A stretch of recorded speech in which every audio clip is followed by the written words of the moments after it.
When I was a little boy growing up in the 1980s and 90s, my father worked for a period of a few years at a paper recycling plant that was just outside of Atlanta, Georgia, in the United States. If I remember correctly, the place was called Boxboard. I believe that it still exists now, and I think that it's called Carostar, but I'm not sure. His job was to sort through mountains and mountains of discarded paper, old magazines, cardboard boxes, newspapers, and comic books, and things like that. And his job was to sort through all of these things and then to feed it into these massive industrial shredders. And then the paper would eventually go into an acid bath, and then it would finally be ground down into a pulp that would eventually become cardboard, thus the name of the company, Boxboard. But my father was an artist himself. He was a very, very talented illustrator and draftsman, and also a musician, even if his life had left him frustrated in that. And because of his love of art and literature, he couldn't stomach feeding all those remaindered comic books and magazines into the jaws of this giant machine. So he would quietly pull the best ones out that were still in good condition while he was sorting, and he would squirrel them away somewhere through the day, and then he would smuggle all of these things home at the end of his shift to me. And I still wonder how he managed to get away with it without getting caught by his supervisor. Some evenings he would come through the door with these enormous stacks and boxes filled with comic books, film and art magazines, and whatever inspired him and whatever he felt that I would enjoy reading too. And I don't know. Maybe he had an understanding with the boss. I can't be sure. Unfortunately, he's not with us anymore for me to ask him. But he got away with it for years, and either way, he did it primarily for me. And thanks to him, I had something most kids my age could only dream of, which was a seemingly limitless supply of comic books. And we grew up very poor, and we grew up on and off, again, on welfare and food stamps in a rural pocket outside of Atlanta. It was me, my sister, our grandparents, and my father. My mother, unfortunately, had been out of the picture for years. And even when she was in the picture, in the beginning, she wasn't in the picture, if you understand what I mean. So it was just us. But in this little farmhouse that I grew up in, I was surrounded by essentially worlds on paper, and there was always music, of course, and either being listened to or being played by my father and or my grandmother on guitar or piano, and there was also singing. I had nearly every Marvel and DC comic book published from roughly 1985 through about 1990, often in multiples, and including their more adult imprint publications of that period too, like Epic, Piranha Press, and all the rest. And I didn't just have almost everything published just by the big two. I had almost everything coming out during that period as well from the independent publishers that have mostly faded from memory by most people. I'm talking about Now Comics, First Comics, Eclipse Comics, Comico, Kitchen Sink Press, Fantagraphics, Dark Horse, and all the rest, Caliber Press. And in hindsight, if we hadn't been living where we were in the middle of nowhere, pre-internet, I probably could have opened a pretty decent little comic book shop outside of my bedroom. And along with the comic books came also countless magazines too. I had basically every issue of the Comics Journal, Art Spiegelman's Raw, Fangoria for the horror and science film stuff, science fiction film stuff. And there was always, of course, Mad Magazine, Cracked Magazine, but the one I kept coming back to over and over and over again, the one that I pored over for hours and months and years, which I still revisit now from time to time, and I'm happy to see its recent and respectfully faithful to the original relaunch, was Heavy Metal, the sometimes infamous adult fantasy magazine. And I know what a lot of you might be thinking right now. who were already aware of what Heavy Metal magazine was and is now, and of course, maybe a young boy such as myself at that time in my life should not have been reading heavy metal in the first place. And sure, a kid at that age might have been drawn only to the gratuitous violence and the nudity and the grotesque exploration of the human psyche, etc. But that wasn't what hooked me on the magazine at all. Even then, I could sense the difference, the superior draftsmanship, the ambitious storytelling, the philosophical sort of undercurrents that ran through so many of the stories. Not everything, of course, but most of the stories, a good portion. And something about it felt elevated compared to a lot of the more juvenile stuff that came off the spinner racks that you would find in the supermarkets at the time. And naturally, my perspective didn't come from nowhere. My father was always drawing and painting, doing glass etchings, and even assembling and really, really meticulously painting these plastic models with Testor's enamel paint. And he did it beautifully. And I still remember sitting with him working on those classic Universal Monsters model kits, the ones that Monogram reissued in the 1980s, that were near perfect replicas. Maybe they were perfect replicas of the original Aurora plastic kits from the early 1960s, which my father also had and built when he was a child. And we did the same thing together with the 80s reissues of the Ed, Big Daddy Roth's Rat Fink hot rod model cars from Revell, like Revell Monogram, which were themselves inspired by the original Revell releases back in the 1960s. So I realize how ridiculous it might sound now as an adult, but I found those Rat Fink model cars with my father's paint job to be just beautiful. The way the colors popped, how carefully he did the detailing, these sort of wild, irreverent energy, he somehow captured it all perfectly. And now that I'm sitting here speaking, I wish that I still had them. And on this topic, my grandmother was a proper traditional country musician and songwriter. She played acoustic guitar and piano, and she sang with this beautiful, honest voice that I still have in my memory. And in fact, in her youth, back in the 1940s, she entered and won several songwriting competitions. She even wrote, without ever receiving any credit, a certain country song that was later taken by a rather famous country artist of that era, and used. And she had entered the song into a contest. It was selected, and the artist recorded it, and he used it as if it were his own. My grandmother never got any credit, and certainly never saw a dime in royalties. And I won't name the artist or the song here in public, but if I ever meet some of you people that are listening here in person at a Feeding Fingers concert, for example, or somewhere down the road, and you ask me directly, I might tell you all the details. I might tell you who the country artist was that stole the song, and I'll even tell you the title of the song. So, in short, art, music, and literature, reading, they weren't hobbies in the house that I grew up in. They were what we did. This was our daily life. And from what we lacked in money, my father and my grandmother in particular tried their best to make up for with culture. And for that, I will always be thankful to them. And next to nothing in my home was taboo. As long as it had some merit or some cultural value.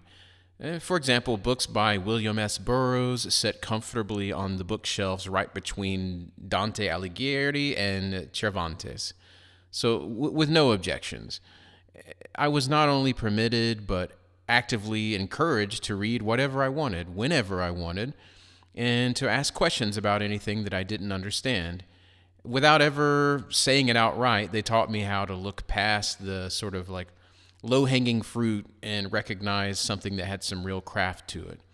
And that's why artists like Möbius, Philippe Druillet, Richard Corbin, and the other regulars in heavy metal stood out so sharply to me, even against the most capable artists that were putting out these monthly Marvel and DC books. And make no mistake, I have deep, deep respect and admiration for those artists too, of course. But there was something different and something a little more ambitious and visionary happening in the pages of heavy metal, at least for me at that time during my childhood.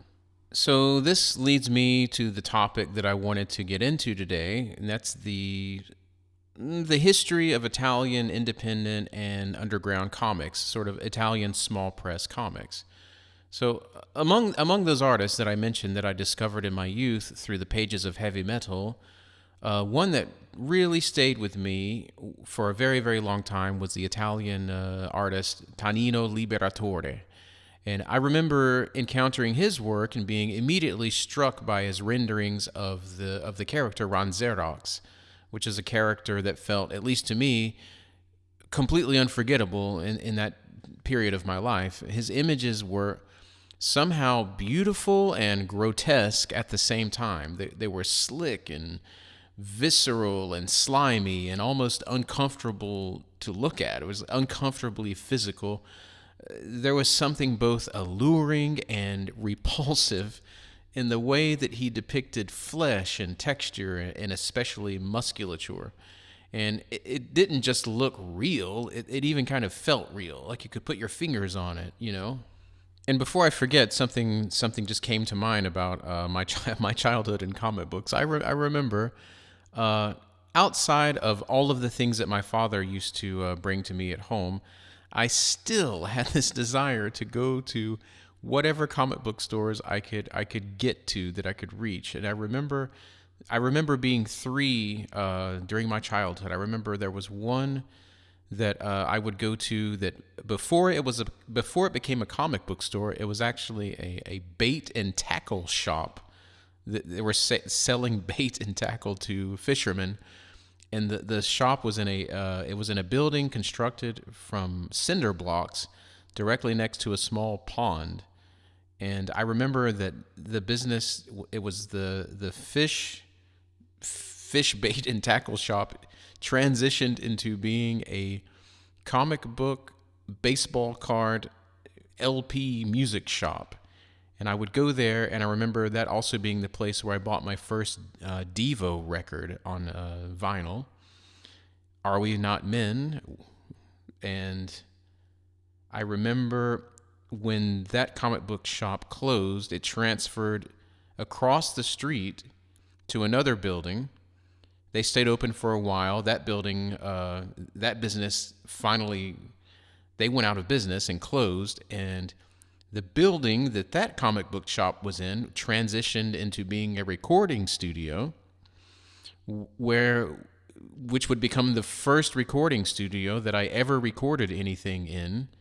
And I suppose I was maybe 11 or 12 years old when I went to that recording studio and recorded some guitar tracks for a friend of mine. And I remember being in this recording studio surrounded by all of these much, much older men that were recording heavy metal songs. So speaking of heavy metal. And I also remember another comic book shop that opened not too far from there. And as I said earlier, in the home that I grew up in, there were really no limitations on what it was that I could read. And I remember going to this other comic book shop and my father having to give permission for me to the owner of the store, telling her and her husband that I had permission to buy and read whatever it was that I wanted, no matter what the age limitation was printed on the front cover. And I remember every time I would ever bring anything to the cash register to buy it, the woman who was working there would make these faces of disgust and disapproval in this kind of sound, and I would buy these things. And I also remember my grandfather was he was a rather extreme alcoholic, I must say, and he was the person in charge of driving me to these comic book stores. And basically every time he drove me to any of them, he was always He was always drunk, and he would sit outside in the car waiting for me. And when he was drinking, he had this obsession with this product called Armor All that you use to clean and sort of beautify and shine, put this beautiful shine on artificial leather. And I remember he would stay outside in the car as I was looking at comic books in these comic book shops, just polishing the car with Armor All for hours and hours and hours. It was a very, now that I'm older and I think back on this, what a very surreal sort of experience. What a strange way to grow up. So back to Tanino Liberatore and RanXerox. RanXerox itself was conceived by another artist named Stefano Tamburini, and he was a key figure in the Italian underground comic scene, with Liberatore bringing the character to life visually in a way that sort of pushed the boundaries of comic art at the time. And Tamburini's sort of raw, transgressive kind of ideas, combined with Liberatore's very hyper-detailed renderings, created something that was, and still is, hard to compare to anything else. Although Tamburini he himself was a very, very capable and inventive and original artist in his own right, which I'll get into a little bit later. And it's difficult to fully describe the effect of Liberatore's work in words. I can't think of too many other artists who can make something so technically beautiful feel so physically unsettling at the same time. And his work, like as I said, it's kind of slimy and filthy, but it's magnetic at the same time, and it's undeniably masterful if you want to look at it from an academic standpoint. In fact, there's this interesting historical anecdote about Liberatore's work. Even Frank Zappa famously praised him, going so far as to call him the greatest Italian artist since Michelangelo. In fact, Zappa was so impressed with his work that he commissioned Liberatore to create the artwork for his 1983 album, The Man from Utopia.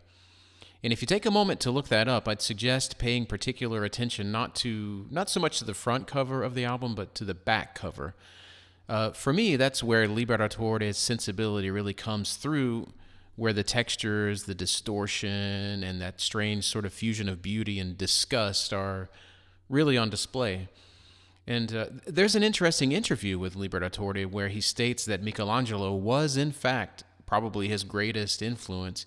He even says, rather humorously, something I appreciate quite a lot. He said, I have to admit that apparently Michelangelo is the artist who influenced me the most. I realize I use human bodies kind of the same way that he did. I mean, I know anatomy by heart, but if I need an extra muscle to give more strength, I draw that extra muscle. I just put it there. I don't give a shit. And something else that came to mind, sort of one of these it's a small world moments.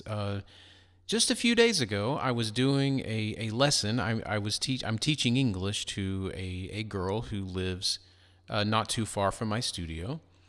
Her name is Cinzia. And in the middle of us having a conversation in English, I was talking to her about my intention of recording an episode of my podcast speaking about the history of Italian underground, independent, and small press comic books. And we were talking about this history, talking about some of the artists, some of the writers through history. And I mentioned to her my appreciation for Tanino Liberatore, and she went silent for a moment, and she said, well, do you want to know something very interesting? I said, yes, of course. And she told me that Tanino Liberatore is the best friend of her grandfather.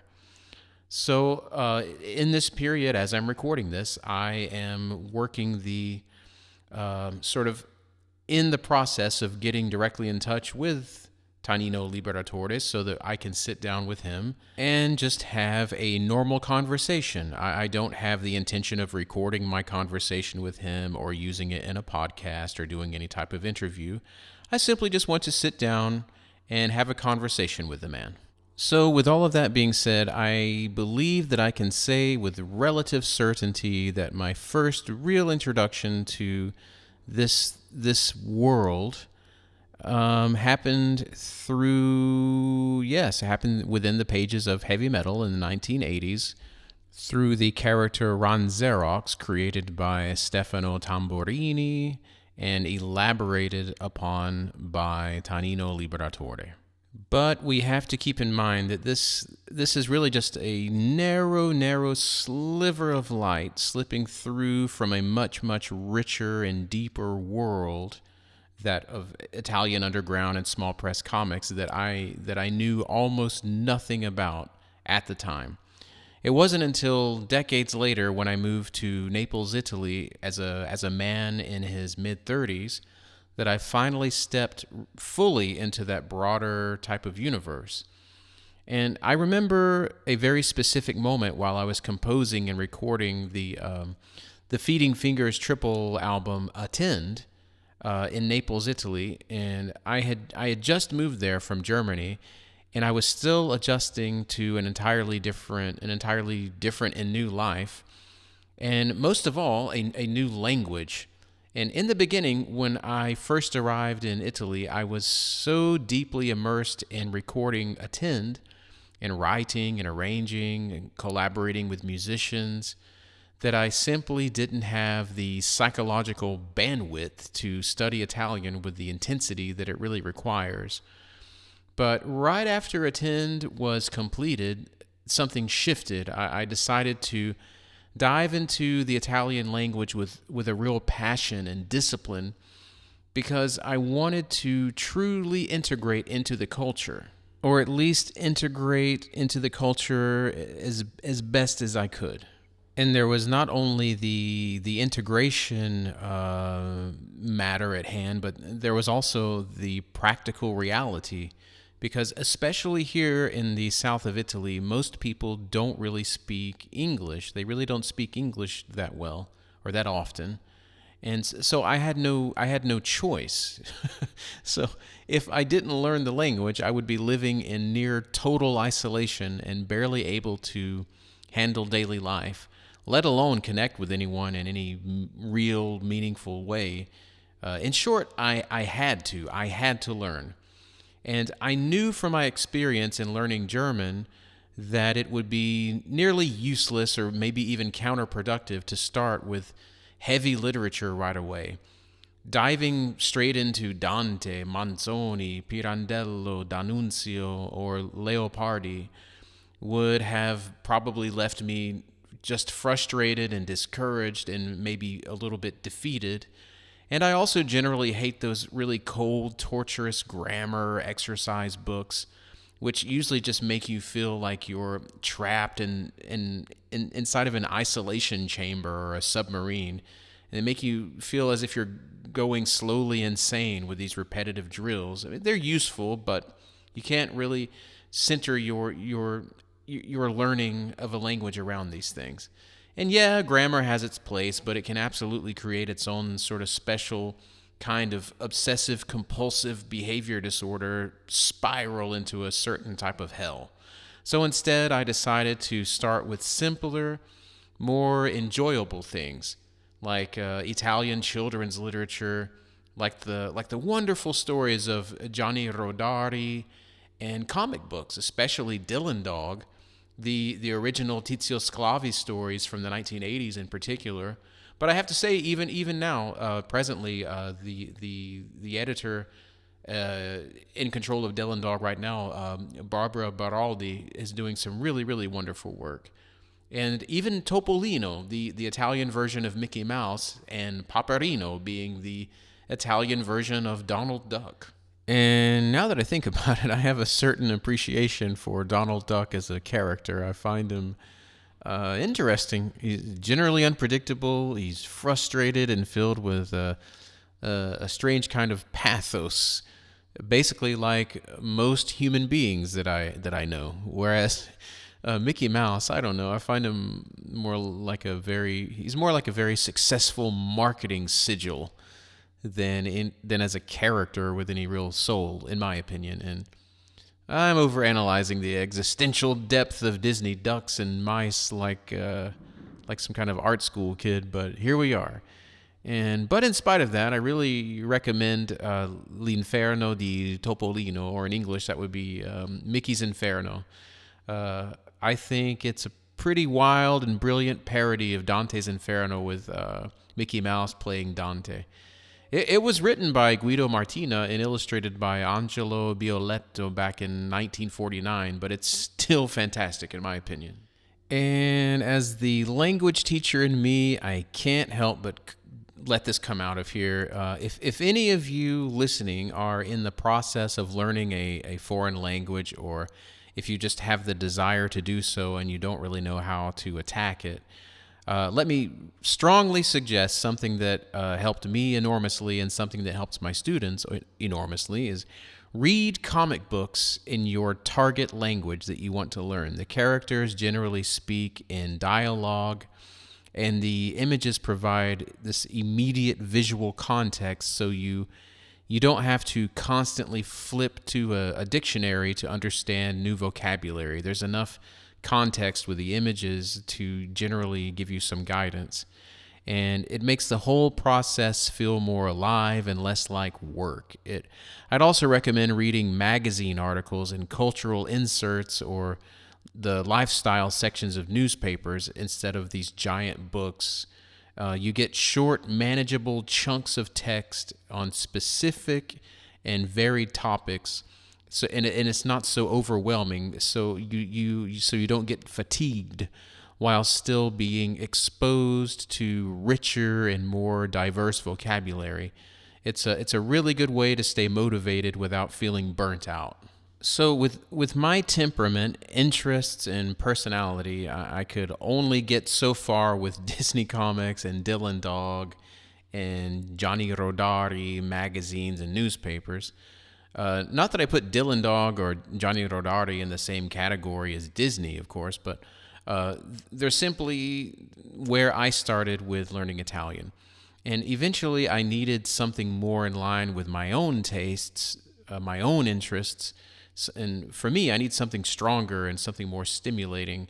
And that's when I remembered how much I had loved Stefano Tamburini and Tanino Liberatore's RanXerox and heavy metal as a kid, and reading those pages over and over and over again. So I decided to go back to it in the original Italian language, and that turned out to be something of a gateway into a much wider exploration of Italian comics in general. And I admit I'm a bit of a bibliophile by nature, which I'm sure you've probably understood. I'm a bit of a completist. I'm even a little bit obsessive when something really grabs me, when something really takes me. And if you are listening to this podcast, you've probably already noticed that side of me. And now that I think about that part of my personality probably originated from the story that I just shared with you about my childhood and my father. So I never really connected those two memories to my adulthood until just now. And because of that drive that I had to learn Italian, combined with my passion for literature and comics and art and literature, and by nature of being a bit of a completist, as I said, I wanted to trace the broader history of Italian comics, particularly the independent, small press, and underground stuff, from the very beginning up to the present. And I hoped that by understanding the cultural and historical context of all of that and the full lineage behind it all, I could get a real grasp on what I was really diving into, and maybe even get a clearer sense of what's happening in that world in Italy right now. So where do I start? That was the question that I had when I decided to make this episode of the podcast. Of course, if I really wanted to go deep into the history of Italian comics, or fumetti as they're called in Italian, I could take you all the way back to the very roots in the 1800s that started right here in the city where I live, in Naples. It started with a daily newspaper called L'Arlecchino, which means the Harlequin, which began publishing in 1848. It wasn't quite comics as we know them today, but it featured satirical cartoons, illustrated strips, and these little humorous illustrated stories, often a little more political. That was during the time, a very difficult time in Italian history, and L'Arlecchino was one of the earliest publications to use illustrations in this way in a regular newspaper format. The first thing most historians point to as a proper Italian comic character arrived later, though. This was in 1908, and that's when Attilio Musini created Bilbo Bull for the very first issue of Corriere dei Piccoli, which is Italy's landmark children's magazine. Bilbo Bull was a young African boy living in a village in East Africa, and there was a gimmick, basically. His whole gimmick and what made him memorable was that he interpreted every common metaphor or idiom completely literally. He interpreted everything that you said to him in a literal sense. For example, if someone said, "You're green with envy," he would turn green.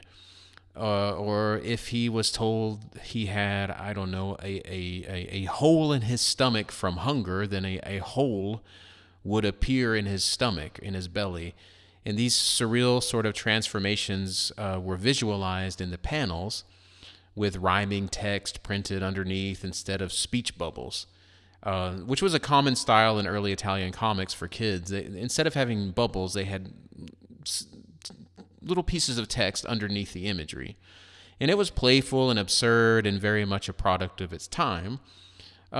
And obviously, by saying something is a product of its time, it's simply just a soft way of saying that it's a character that would be considered by today's standards, according to modern sensibilities, Bilbo Bull would be considered a racist stereotype. It's clearly a colonial era stereotype, a simplified portrayal of an African child during Italy's colonial period in East Africa. But at the time, he was hugely popular and is still recognized in some historical circles as Italy's first recurring comic character of domestic origin. And as a funny side note, an interesting side note, there's even a not so popular, but there's an Italian cake, a recipe, and it's named the Torta Bilbo Bull. And I'm sure that you can imagine what the flavor of the cake is. But this character, as I said, it still lives on among people that understand the history of comics in general. And it's highly respected. There's also the Bilbo Bull International Comics Festival in Bologna that's named in honor of the character, which acknowledges his place as something of a cornerstone in Italian comics history. And from there, comics in Italy grew up rather slowly, and for a long time they were seen primarily as children's entertainment.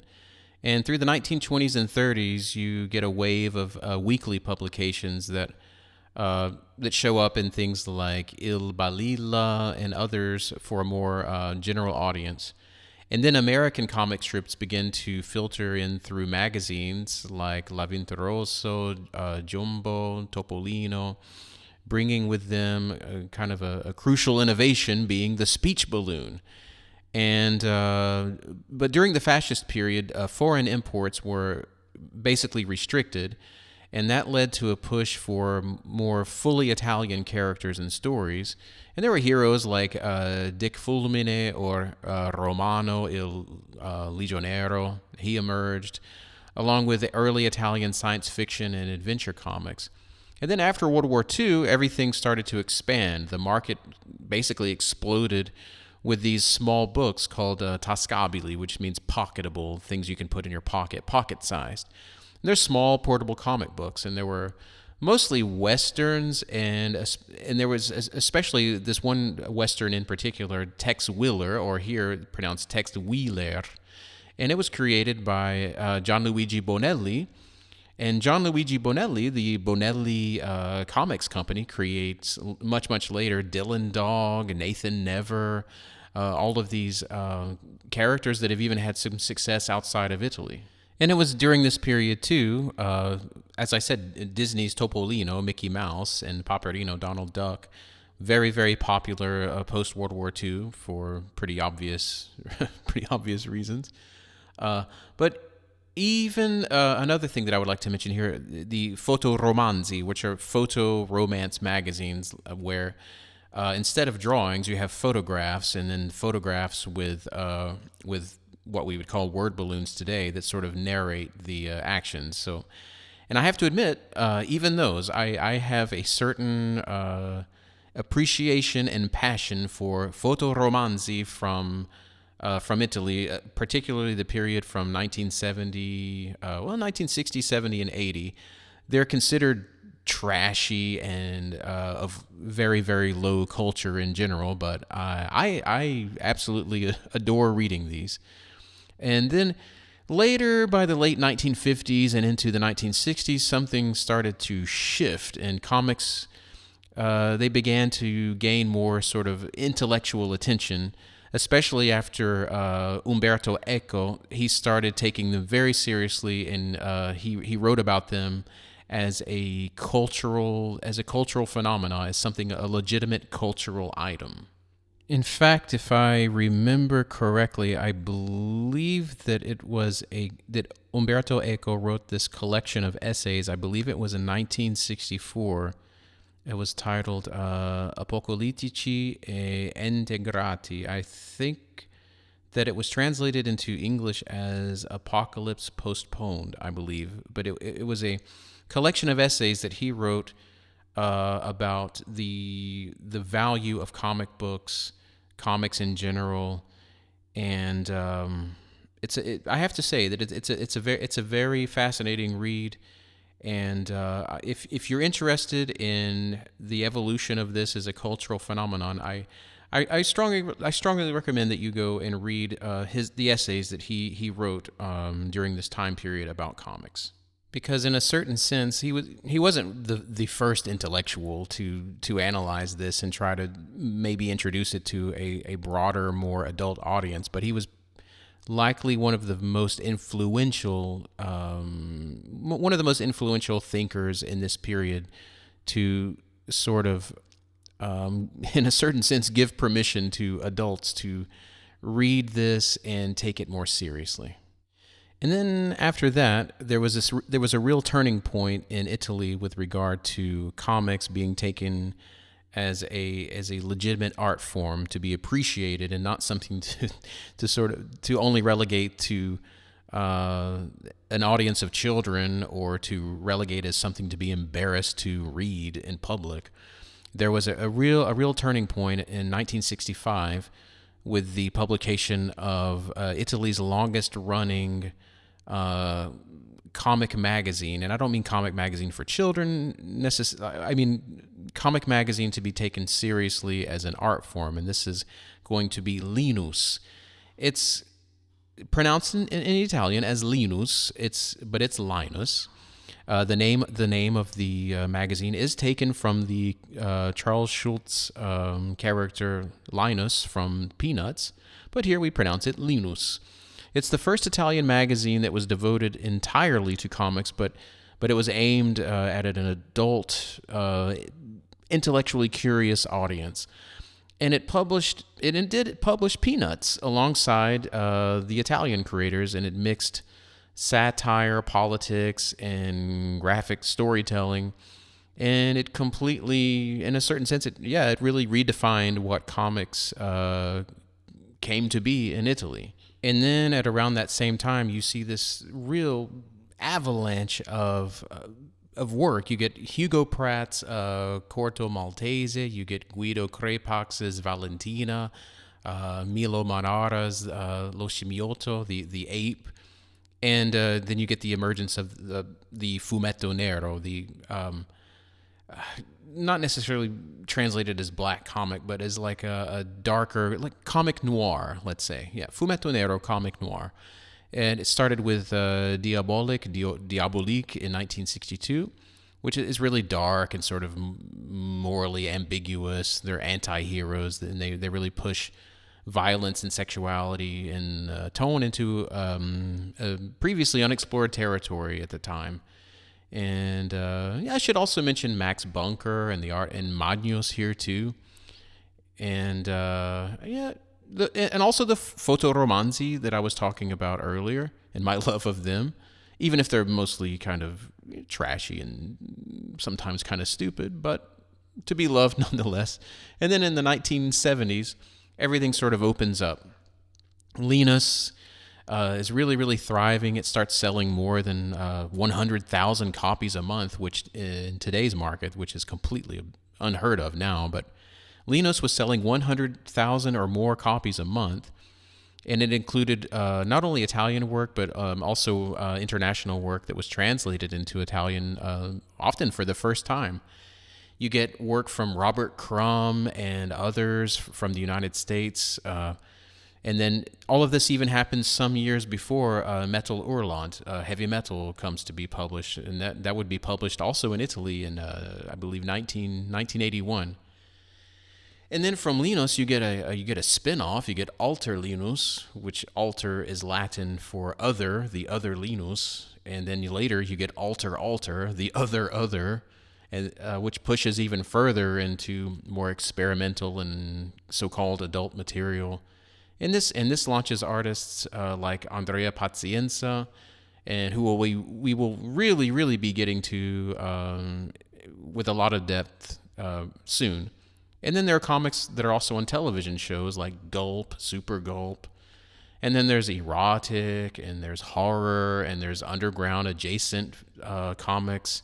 They start flooding the market to Lucifera, Yacula, and others. And meanwhile, the creators move really, really fluidly between children's comics and satire and really more personal work. So by the time we get to the late 1970s, which is where for our purposes, we're really going to start diving in really deeply, the stage is already set. You've got decades of popular storytelling, you got political influence, genre experimentation, and this growing sense that comics can be anything. They can be literary, they can be vulgar, they can be intellectual, they can be disposable, they can be radical, and out of all that tension, that's where things really start to get interesting, especially for me. So when we enter into this period of Italian history with regard to comic books, magazines, books, literature, and culture in general, it's basically it's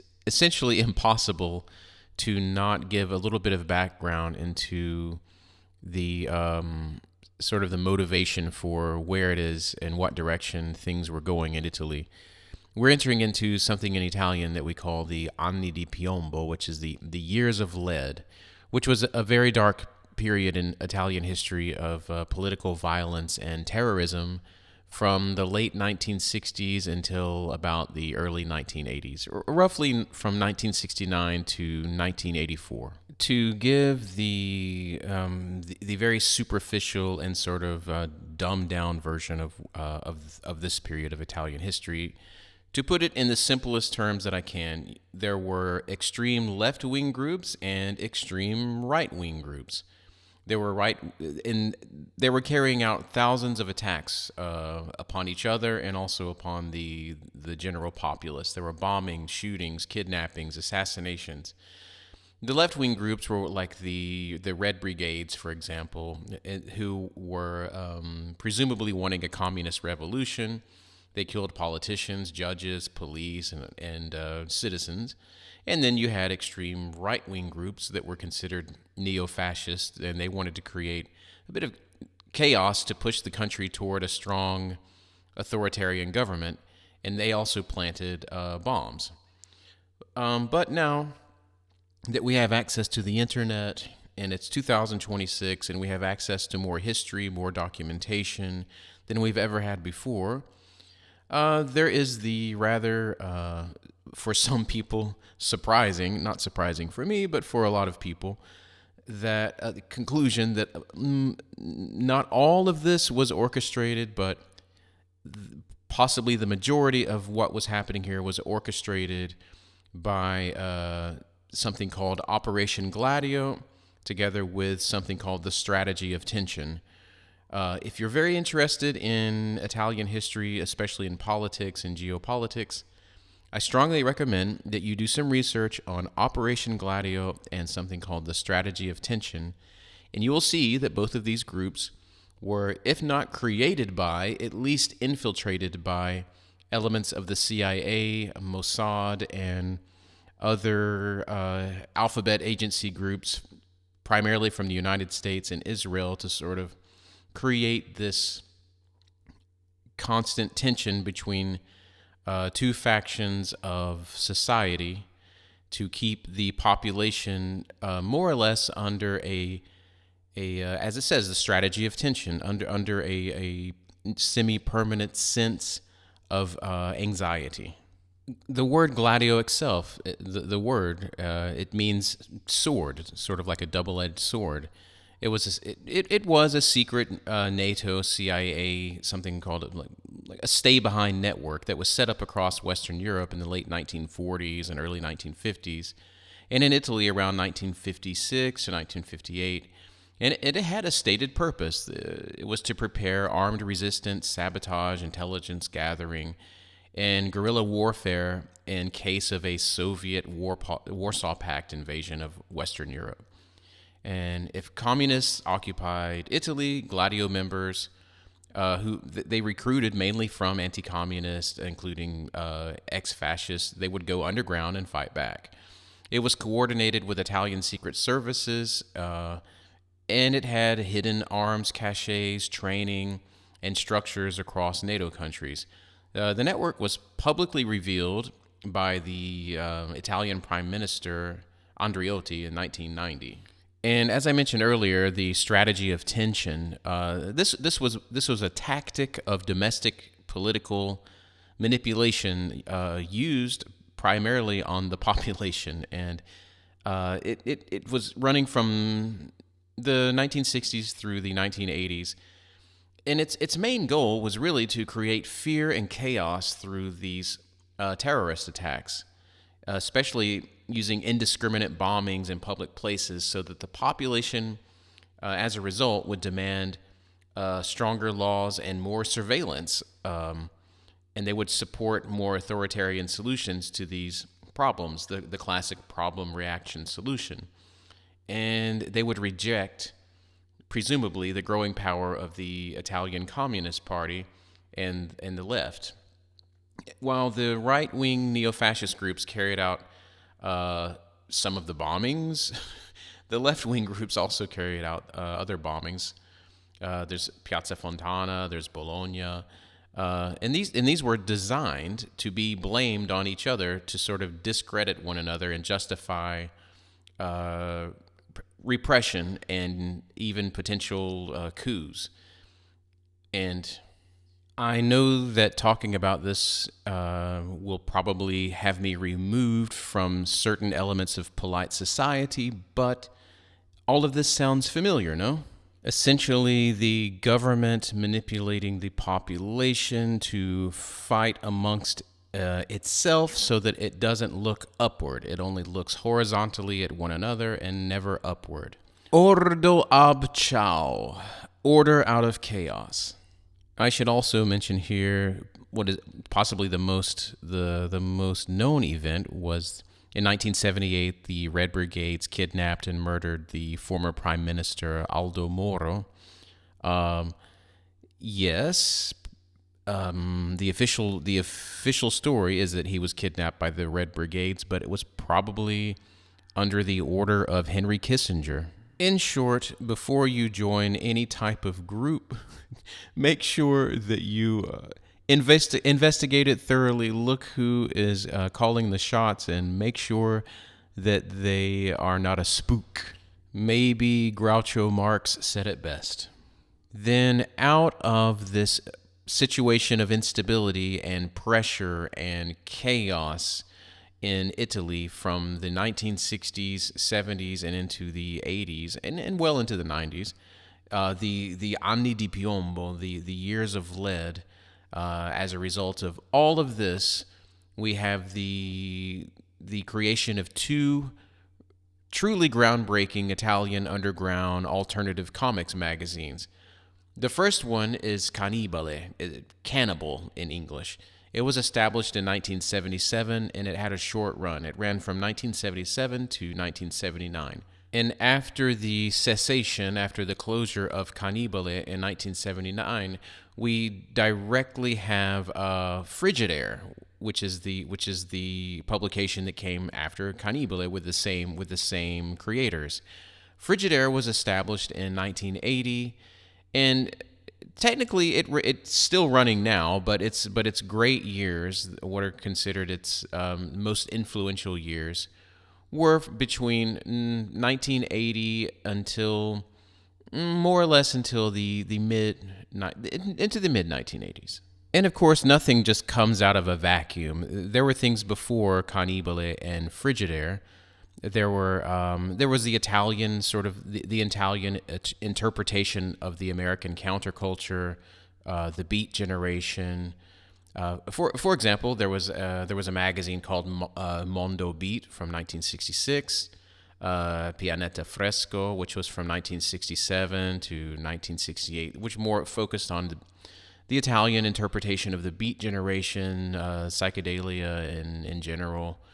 Then there was Re Nudo from 1970 to about 1980, Insecte Insecte from about 1969 to 1975, Poots from 1971 to 1976, and there were several others, but they were more in line with what you would consider the counterculture of the 1960s.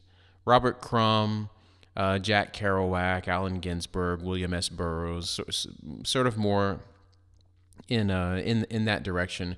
But the real turning point was the movement in 1977 with Cannibale and following Cannibale Frigidaire. And yes, Linus in Italy really was sort of like the big bang of sophisticated comics in Italy. It was launched in 1965. But for what I'm talking about today, with the more underground, small press, indie stuff, we're going to be starting with Cannibale and Frigidaire. To quote Thomas Carlyle, "No pressure, no diamonds." Cannibale was really a revolutionary Italian underground comic book magazine that, in essence, it fundamentally changed the landscape of Italian comics between 1977 and 1979. It was founded by Stefano Tamburini, who I mentioned earlier, who co-created or created the character RanXerox, and it was also co-founded by another person named Massimo Mattioli, who many of you may know in the United States as the creator of the comic book character Squeak the Mouse, who later would inspire Matt Groening to create Itchy and Scratchy for The Simpsons. Cannibale was the primary vehicle for a group of artists who brought a satirical and a type of experimental energy to the medium. The magazine emerged during a time of intense social and political upheaval in Italy, specifically the movement of 1977, Il Movimento del 77. The title of the magazine itself was a tribute to Francis Picabbia's 1920 Dadaist journal, Cannibale.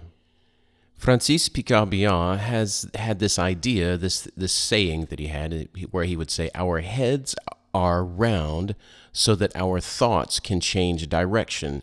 He had this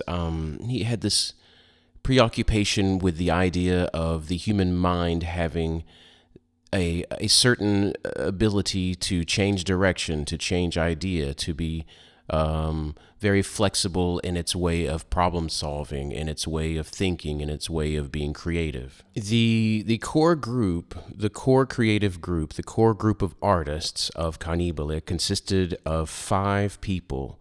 There was Stefano Tamburini, Massimo Mattioli, Filippo Scòzzari, Andrea Pazienza, and Tanino Liberatore. they sort of took a break from tradition. It rejected a certain type of bourgeois eroticism of Guido Crepax and the exotic adventures of Hugo Pratt. And they sort of favored a more raw type of aesthetic of the American underground, of artists like Robert Crumb, and the satire that was found in many French magazines at the time. And the cultural impact, it's often called the Italian equivalent of the United States magazine Zap Comics, because it sort of shattered these established boundaries of what comics could be. And despite its short run, lasting only 9 issues, Cannibale introduced some iconic characters that would, in a sense, define Italian pop culture for decades. RanXerox, for example, that I've already mentioned, that was created by Tamburini and then later visually sort of transformed by Liberatore. He is essentially an anti-hero of the cyberpunk world. There's a very brutal synthetic. He's a very brutal synthetic monster, which is built from parts of a Xerox photocopier. The origin story of this character is he was created in 1978 by Tamburini, and this is his first appearance was in Cannibale, and he was drawn originally by Tamburini in a sort of more underground, sort of sketchy style. And then later, Tanino Liberatore came in. He took over the art in 1980, and the character became very hyper-realistic and very muscular. He has this very sort of grimy aesthetic, which turned RanXerox into a sort of visual masterpiece of ultra-violence. And then later there was some legal trouble because he was originally named RanXerox, based on the Xerox Corporation. But the Xerox Corporation later sued the creators for trademark infringement, forcing them to change the name and slightly altering it from RanXerox to RanXerox. And unlike sort of traditional robots, RanXerox isn't cold or logical. He's something in Italian that you call a coatto, which is a Roman. It's a Roman dialect term, which means something like a subcultural thug, coatto. And he has a very short fuse. He has incredible strength and absolutely no moral values. And his driving force is his absolute obsessive devotion to this 12-year-old girl named Lubna, who is also a drug addict, and she treats him like a servant and a sex slave. And their relationship is it's dark, and it's sort of like a dark and twisted parody of romance, which is set against a backdrop of urban decay. And the stories take place in a futuristic sort of dystopian Rome, and sometimes New York. And the city is it's essentially it's a vertical slum of concrete, neon lights, and filth. And reading it now, considering it was published for the first time in June 1978, which predates Blade Runner. Blade Runner came out in 1982. And it also predates William Gibson's novel Neuromancer. Neuromancer was published in 1984. So there is a possibility that maybe Ridley Scott and William Gibson took quite a bit of influence from RanXerox, at least maybe in the architecture and the description of the world that they built in those two works. And now that I'm thinking about it, I suppose James Cameron probably took quite a bit of inspiration from RanXerox for the look of the Terminator. The Terminator came out in 1984. And certainly Philip K. Dick's novel, Do Androids Dream of Electric Sheep, it came out in 1968, far before RanXerox. But it's interesting to see this sort of weaving between worlds of RanXerox, Blade Runner, Neuromancer, and Terminator.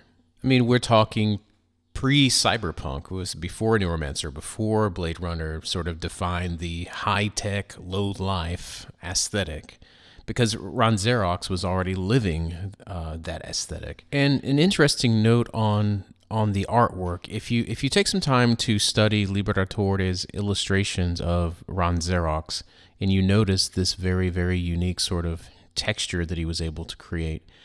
I remember reading somewhere, I don't remember exactly where, but I know that he was using Pantone markers and lipstick to create this sort of fleshy, dirty look that by that time no one had seen that in comics before. And I know that Tanino Liberatore gets almost all of the glory and the credit for the visual beauty of RanXerox and the world that he was living in. But I have to say, after going back and rereading the entire integral collection of RanXerox, that's Stefano Tamburini in the beginnings. Yes, of course, it's a different approach that he has, a different illustration style. But Tamburini was also a very, very, very capable illustrator, and I think that he sort of disparages himself a little bit in interviews, and also when people draw comparisons between him and Liberatore. I think it's not fair. I mean, he was Tamburini was a very, very gifted and an incredibly capable illustrator and artist as well. So moving on from Stefano Tamburini and from Tanino Liberatore, in this time we're going to go to Andrea Pazienza, who at this point, maybe his most important work that he was doing was just generally social satire. He was already a star in a certain sense in Bologna when he joined Cannibale. He moved a bit away from more personal style of his earlier work and toward a sort of more aggressive, cynical social satire. And his contributions were essential in connecting the magazine to the reality of the 1977 student protests. Pazienza, he had already published in, I believe it was April 1977, Le straordinarie avventure di Pentotol, the extraordinary adventures of Pentotol, in I believe it was an altar. Andrea Pazienza is essentially, he's basically a universe unto himself. Between all of these artists, Pazienza was really something incredible. It was a real phenomenon in the history of Italian comics in general. There are not very many people that you can make comparisons to Andrea Pazienza. He's sort of a legend in Italian comics. In fact, later I would like to elaborate quite a bit on Andrea Pazienza and also Stefano Tamburini. And then moving on a little bit, we go to Massimo Mattioli, who I mentioned a little bit earlier, who created Squeak the Mouse. And but with regard to Cannibale, probably the most important character that he had running there was a character called Joe Galaxy, who was co-founded, I believe, also by Tamburini, now that I'm thinking about it. But Mattioli, he brought a sort of a deceptive, sort of cartoon style that mixed classic Disney-esque aesthetics with extreme gore and violence and surrealism. And Joe Galaxy was sort of this space adventurer character that's sort of the surreal psychedelic centerpiece of Mattioli's work. Joe Galaxy represents the splatter pop side of the Cannibale movement. Sort of mixes the innocent look of classic cartoons with extreme violence and sort of this drug-fueled sci-fi. The character himself is like this tall, spindly, yellow, bird-like alien that's, some people often describe it as an eagle or a duck. And he works as a sort of a cynical mercenary and space adventurer.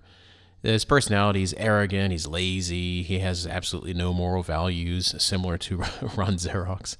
he doesn't save the galaxy out of the goodness of his heart. He does it for money and sex or simply because he's just annoyed. And so, sort of imagine a character from the 1950s Disney or Warner Brothers cartoon that was dropped into like a high-speed R-rated space opera written by some punk kid on acid. And I'm assuming that a lot of you guys have probably already seen this character somewhere, but you didn't really know what it was.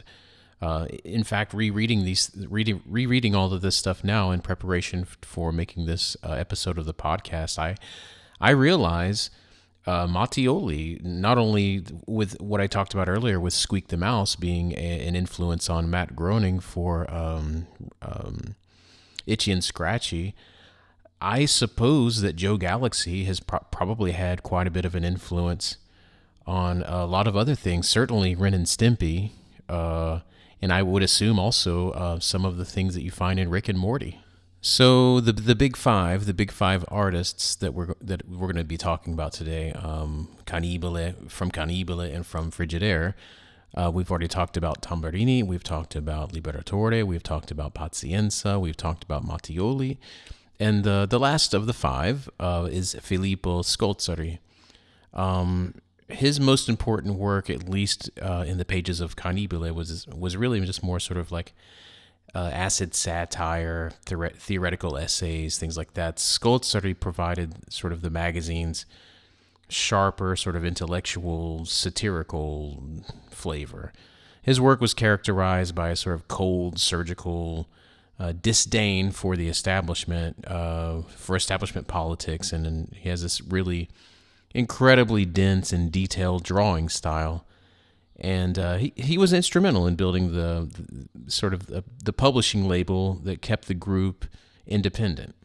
And Scòzzari, his contribution to Cannibale can't be understated, really. His art is fantastic. He was also incredibly talented storyteller, artist, draftsman, writer, but also in the background, he was more of the businessman. He made a really significant contribution to the Cannibale sort of mythos.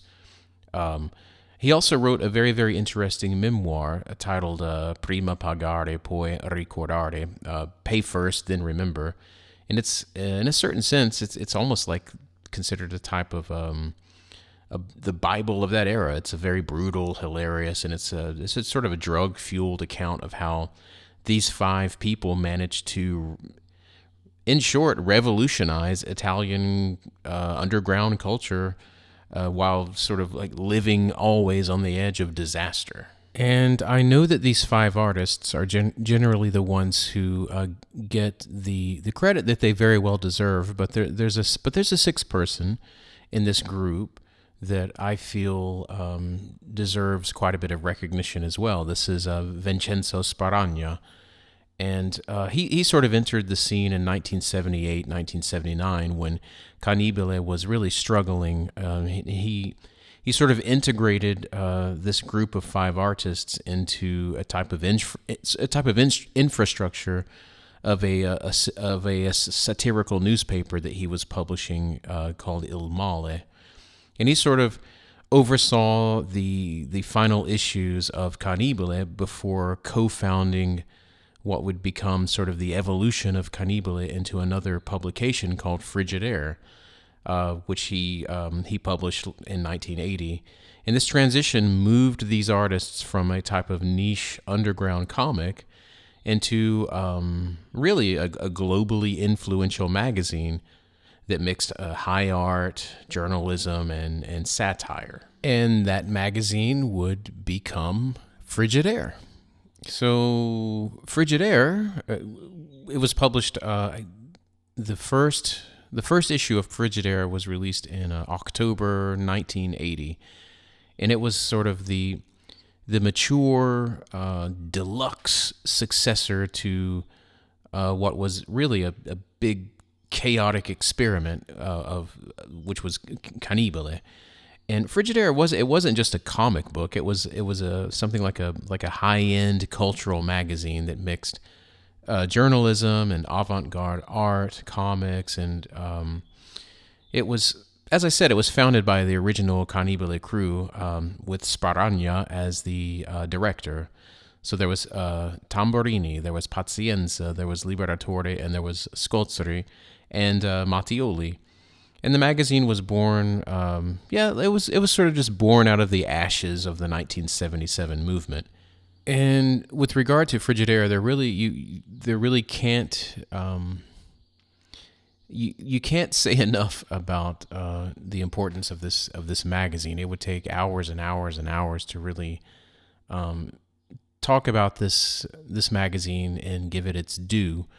So for me, I would just like to tell you sort of the bare minimum that you need to know if you're interested in looking into this world. Like I said, high tech, low life. It sort of became the primary home for RanXerox, and it introduced also Andrea Pazienza's most famous character. It's this very cynical student character, Zanardi. But it also had investigative reporting alongside the comics. It published serious and often dangerous articles on things like the heroin trade, the war in Afghanistan, underground music, art, philosophy. It sort of became something of a cultural hub of that time period in Italy for the underground, for independent media, for what would be birthed out of the ending of the 1960s counterculture. And considering the subject matter of the magazine and the what would seem to be appealing to a bit of a niche market, in spite of that, the circulation of this magazine grew to something really impressive. We're talking about tens of thousands of copies of this small magazine being sold. In fact, if I am not wrong, I believe that the peak circulation of this magazine at a certain point was 80,000 copies. And I also know that it had some global reach for a period. I know that it was translated and published for a time in the United States, Brazil, France, and Japan. And I also remember reading something not too long ago that I know that it was also archived by Yale University as a critical record of 20th century alternative culture. And even now, the magazine it eventually evolved into a physical location, and today Vincenzo Sparagna runs the Republic of Frigolandia in the region of Umbria, which is an independent microstate and museum that's dedicated to the magazine's history. The museum and the micronation, the micronation, the Republic of Frigolandia.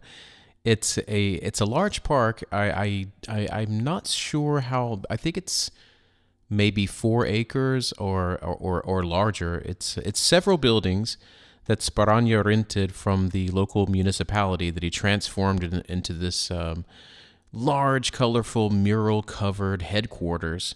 The museum, the Mai Vista Museum, the never-before-seen art museum, it houses the Frigidaire archive, and it contains over, I believe, 5,000 original drawings, photographs, the complete collection of the magazines, Cannibale, Il Male, Frigidaire.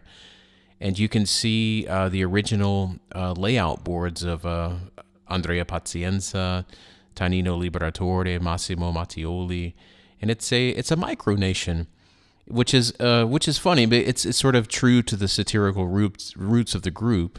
You can even get your own passport. You can get a passport to the micronation of Frigolandia for, I believe, 100 euros. And your 100 euros buys you you get citizenship. You become a citizen of Frigolandia. You get a passport. And with your passport, you get a free stay. I believe you can stay for 3 days or 1 week. That's with free lodging. because you become a citizen of Frigolandia.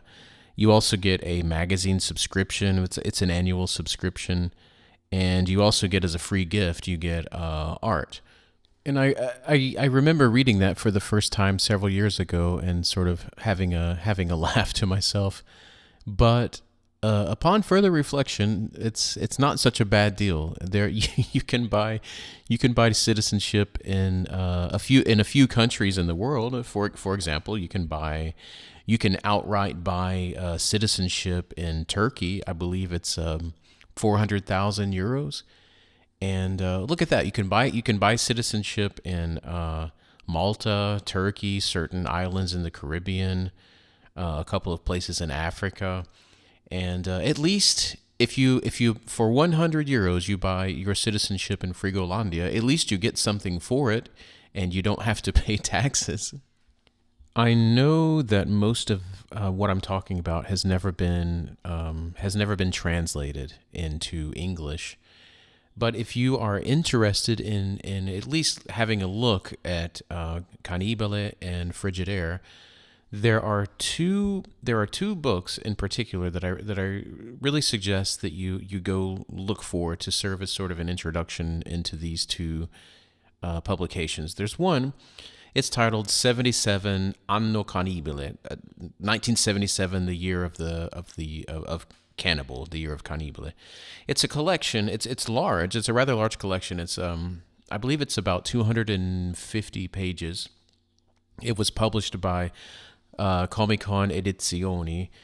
You can find it new or used still. I believe it's maybe about 25 euros. It serves as really a wonderful introduction into this publication, and it was published, I believe, in 2017. While the other book that I also recommend that you have a look at is called Frigidaire e dintorni, quei cattivi ragazzi. Frigidaire and the surrounding, those evil boys.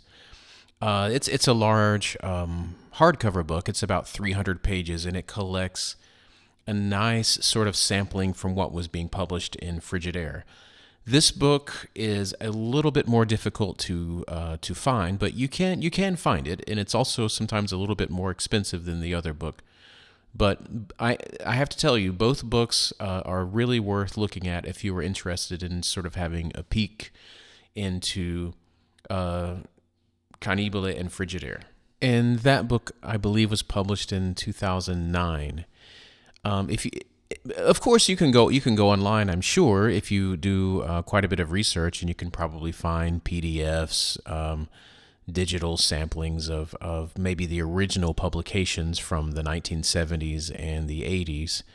And but just because something is untranslated in today's era, in today's world, it is not really an excuse to ignore something. There are tools in your hand, on your computer, that you can use in 1 second to do your own translation, or maybe looking into these things can give you the inspiration and the motivation that you need in order to start learning another language. So let's talk a little bit now about each of the individual 5 artists, and I would sort of like to break down the 5 artists and maybe tell you a little bit about some of their more known work, so that if you're interested in looking into this, you can sort of navigate better than I could, because when I started learning about these things, I had to rely on myself essentially and try to figure out sort of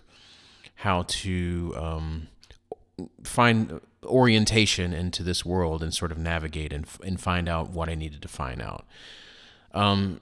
The first artist, Stefano Tamburini, in a certain sense, he was sort of known as like the ideological leader of the group. He has more of sort of a graphic designer, conceptualist art approach, more than what you would call a traditional illustrator.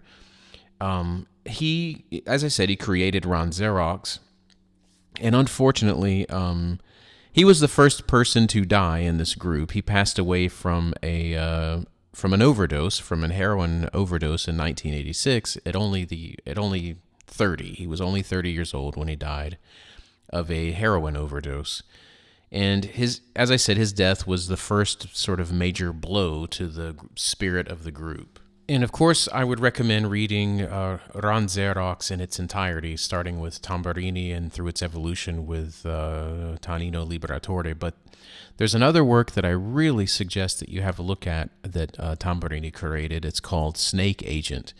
And it's maybe the most sort of radical experiment in the history of Italian comics in a certain sense. It was he created it for Frigidaire in 1980, and it wasn't drawn in the traditional sense. It was sort of like this brilliant act of visual hijacking.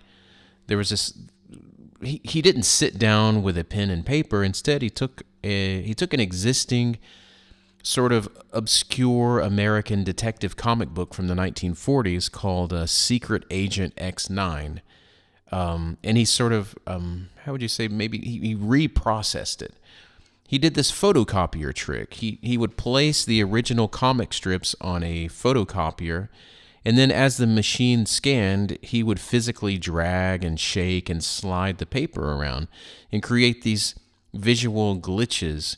And they result in this distorted, stretched, and blurred images that effectively later what people call glitch art now.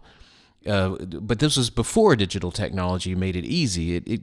It gave the comic this ghostly, liquid, and sort of a black and white psychedelic look. And I'm not sure, but I suppose that he was maybe the inventor of copy machine art. With Snake Agent, he proved that a comic artist didn't really need to be a draftsman. He used the technology of this Xerox machine as an artistic tool, sort of like how a DJ uses a turntable or a music sampler. And even though it used 1940s imagery, it gave off this sort of cyberpunk aesthetic, this sort of as if technology were breaking down. It was the manipulation of media and a feeling of decay. And it embodied this Cannibale ethos to not really to create new icons, instead to sort of consume them and destroy them and make new ones. And now that I'm thinking about Tamburini's Snake Agent, it brings to mind a contemporary artist that I think that many of you would appreciate. His real name is Andrea Mozzato. He calls himself Officina Infernale. He's the key author of the Italian publisher here in Italy called In Your Face Comics, and it's he does something similar to what Tamburini was doing with Snake Agent, but he sort of makes it his own thing. You could maybe define Andrea Mozzato's work as something of a spiritual and technical air to Tamburini's work, particularly in his use of the sort of vandalistic aesthetic and the photocopy machine as an artistic tool. I would say that Andrea Mozzato, his work is among my favorite graphic comic book work being done in Italy today. And if you look at Tamburini's Snake Agent from 1980 and you appreciate that, I strongly recommend that you look at Andrea Mozzato's work, Officina Infernale. He has one book in particular titled Iron Cobra that was published in 2019. And for me, it's almost like the near perfect realization of what Tamburini was attempting to do back in 1980. The book is almost entirely composed of collages and computer graphics that intentionally disrupt this sort of standard comic language. And I don't know for sure because I haven't really looked into it, but now that I'm thinking about this, I'm making the supposition that maybe Andrea Mozzato's Iron Cobra, maybe he takes the title Iron Cobra as something of an homage to Tamburini's Snake Agent. But I also know that Andrea Mozzato, he comes from sort of hardcore punk background. Maybe Iron Cobra. The title also comes from inspiration from the bass drum pedal as well. I don't know, but I can see a parallel between Iron Cobra and Snake Agent. Maybe those two have something to do with each other. I would be curious. Maybe I will get in contact with Andrea and ask him. So the next artist that I want to look into, as I mentioned earlier, as being sort of a universe unto himself, is Andrea Pazienza. He's sort of, you could maybe consider him something like the rock star of the group, and maybe the more naturally gifted artist of the generation in general. He could draw in any style, from classical sketches to Disney-esque cartoons. He has this sort of realism, and his work was, I have to say, it was very poetic and autobiographical, even if a little cynical sometimes. But maybe his two most important works would be Zanardi and Pentotal. And unfortunately, also Andrea Pazienza, just like Stefano Tamburini, he also died of a heroin overdose. He died of a heroin overdose in 1988 at the age of 32. He was only 2 years older than Tamburini when he died. In Italy, Pazienza, he really is. He's treated with the same reverence as any great poet or painter, and deservingly so. When I was doing rereads for making this episode of the podcast and revisiting his work, I was rereading this in awe of his talent and skill. It's something really to be admired, and you can see that he's one of these rare people that drawing just came naturally to him. It was almost as if he was born with this gift to do what he did, and you can see it, you can feel it. There's nothing labored about anything that he did. It's so natural, and the layouts are they're so free and open, and even his style, it has this interesting combination where you can clearly see the influence from Robert Crumb, and you can also see the influence from Möbius. And he takes these two things and he puts them together, but he also offers his own original take as well. And considering how young he was and how much work he did, it's unbelievable. And as an interesting coincidence, when I decided to record this podcast and to revisit his work, Coconino Press here in Italy has, if I'm not wrong, I think recently they have just started reprinting his entire collection of work. And if you go to their website, if you go to coconinopress.it, for Italy, Coconino Press, you can see the reprints of Andrea Pazienza's work, and it's his bibliography, considering his age, is really unbelievable. And it's something that anyone, not only people who appreciate comic books and graphic storytelling, I think everyone who appreciates art in any way should really take a moment to have a look at his work. I also know that there was a film that was released, I believe, in 2002, titled Pots, which it's about Andrea Pazienza in pots with exclamation. This is a reference to here in Italy when you call someone crazy, you call them pazzo and pots. So it's an obvious sort of taking a nickname essentially, but the title is Pots. It's from 2002. As I said, I haven't watched the film. I've read quite a bit about it. I've been having some difficulty finding the film. I would like to watch it, but I know this film was made, and it's from what I gather, it's more of like a tribute to Pazienza's work rather than a biography of the artist himself. And from what I'm reading, it seems that the film brings his most famous comic book characters to life and puts them in a setting in Bologna in 1977. I haven't found it. I'm interested in watching it. Maybe one of you out there can find it and watch it. If you do, send me a link. I would love to. Have a look at the film.